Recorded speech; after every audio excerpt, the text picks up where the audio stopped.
আল্লাহ তাআলার কুদরতি পা জাহান্নামের ভেতরে ঢুকিয়ে দিবেন।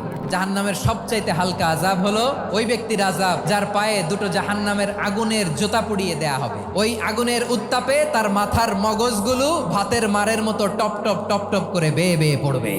এইটা যদি সবচেয়ে লাইট পানিশমেন্ট হয়, সবচেয়ে হালকা পাতলা সহনীয় আযাব যদি হয়, তাহলে ভয়ঙ্করতম আযাবের কি অবস্থা হবে?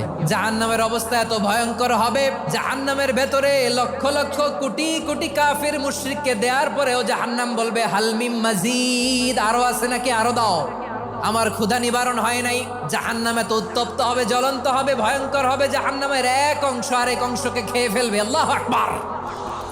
জাহান্নামের রক্ষী ফেরেশতারা কি করবে তারা নিজেরাও বুঝতে পারবে না। কোনো কিছুতেই যখন জাহান্নামকে শান্ত করা যায় না, আল্লাহ তাআলা তার